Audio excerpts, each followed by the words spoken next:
நீ? நான் talk lower. இந்த ஊருக்கே இந்த நாய் தான்டா பாதுகாப்பு. இந்த நாய்க்கு நான் பாதுகாப்பு. பாதுகாப்பா இருக்கிறது எதுக்கு இங்கிட்ட வந்து பேசியா? ஏன் அடிக்கிறதுக்கா? இந்த நாய் அவன் பண்றா இப்படி உரசிட்டு பண்றான். சொல்றத கேளியா? கொஞ்ச நாள் இருக்காங்க. என்ன சொல்றத கேளியா? அத பாரியா, நல்லா பாரியா. என்ன பாக்கணும்? அதான் பாக்குற இறக்கமா இல்லையா அவங்கலாம். மனுஷங்க நடி எல்லாம் மிருகம் தான். மிருகம் மனுஷ உருவத்துல இருக்க மிருகங்கள். இந்த மிருகங்களை வச்சுக்கிட்டு ஓட செய்ய முடியாது.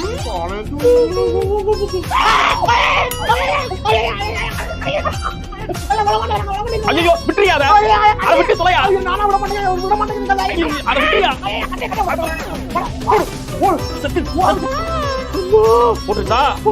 ஆஹா, 6 பல்லு உள்ள போயிருக்கு. நான் தான் சொன்னேனே, எது பேசுறதுனால இந்த பக்கம் வந்து பேசி. டாக் லவர், அஞ்சறிவு, ஏழாம் அறிவுன்னு படமா காட்டியே. இப்ப என்ன ஆச்சு? ஆபீஸ் வந்து நாய் சொல்லக்கூடாதா?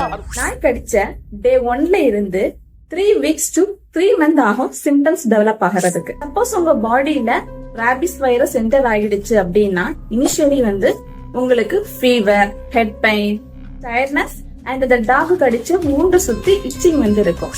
சப்போஸ் அது பிரெயினுக்குள்ளாடி என்டர் ஆகிடுச்சு அப்படின்னா உங்களுக்கு ஃபிக்ஸ் அதிகமா வரும். தனியா பார்த்ததும் பயமா இருக்கும், கோபம், இது அதிகமா காத்து அடிச்சுன்னா எரிச்சலா இருக்கும், குழப்ப மனநிலை, சூரிய வெளிச்சம் கண்டதும் கன்ஃபியூசன், மோஸ்ட்லி எக்ஸசிவ் சலைவேஷனா இருக்கும். ஒன்ஸ் இந்த ராபிஸ் வைரஸ் நம்ம பிரெயினுக்குள்ளாடி என்டர் ஆகிடுச்சுன்னா ஃபைனலி கோமா என்டர் தான். ஏன்னா இந்த ராபிஸ் நோயை குணமாக்க இந்த மெடிசன் கண்டுபிடிக்கல.